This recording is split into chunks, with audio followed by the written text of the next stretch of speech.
Good day, Mr. Kama. It's a pleasure to have you here. It's a pleasure to be here. We appreciate that very much. Obviously, HSBC has been in Kazakhstan for many years, in fact, for more than 12 years. That's right. And last year it considerably expanded its retail network.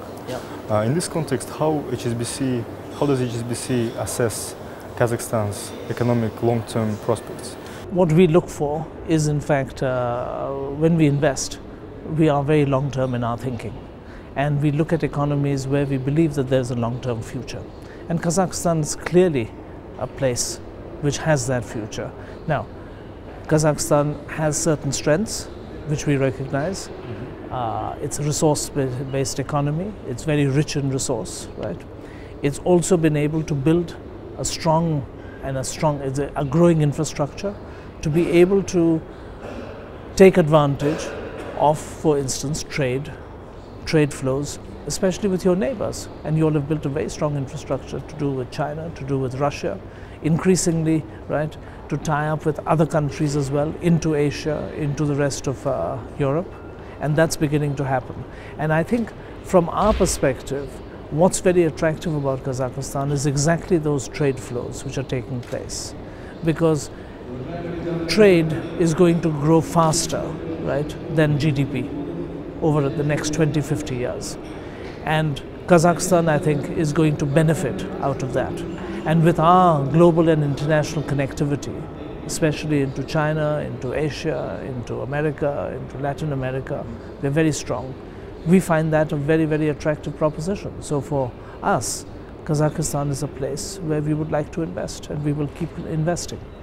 Obviously, the financial crisis has impacted upon Kazakhstan's financial system. Sure. How does HSBC assess Kazakhstan's response to the financial crisis? Well, I think there are two things over here.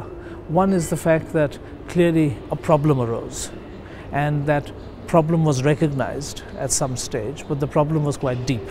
The good thing is that the government recognized that problem and then started taking action to be able to help. So the intervention which the government made was a very timely intervention, because if that had not taken place, I suspect that there would have been a wider crisis for Kazakhstan. Now, having said that, right, it's not as if everything is hunky-dory. Everything hasn't come back totally to normal. It's going to take time. Any financial crisis which was as deep as that, right, doesn't get fixed merely overnight. Okay. And therefore, I think that continuous help from the government in different areas is going to play a very important role. For instance, Kazakhstan has got to have greater access once again to export credit agencies, right? So you've got to build that whole confidence level and that trust level again, because the fact is Kazakhstan's got very big projects which take place to do with energy sector, things like that. Those very often, right, require very long-term funding, which comes, as you know, from ECA-backed credits, right, with suppliers from the other side. And unless you have that kind of access, it makes some of those projects take even longer to happen. So I think that building and rebuilding of trust and confidence is a very important thing. And I'm glad that, and I'm sure that the government is already well aware of that and is taking steps to rebuild that level of trust and confidence. Mr. Kama, HSBC has huge experience in this country. In this context, how does your bank view the prospects of small and medium-sized enterprises in Kazakhstan? Well, it's an interesting question, because I think small and medium-sized enterprises are actually in their own way, right, highly important, because they tend to employ quite a lot of people at a lower level. Now, in Kazakhstan, because I think it's a very concentrated economy, what has happened is that I think that there's an enormous amount of consolidation. You know, almost 80% of the economy is centered around energy and things like that, and larger companies.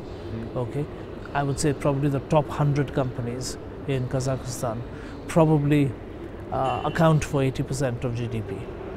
Now, that's a bit skewed, right? So SMEs, right, will require help from the government.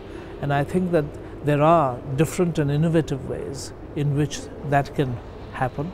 I think it would be very interesting for the government to actually go and seek perhaps experience from other people who've had that kind of experience, other countries which have small and medium-sized companies as a larger proportion of their economy.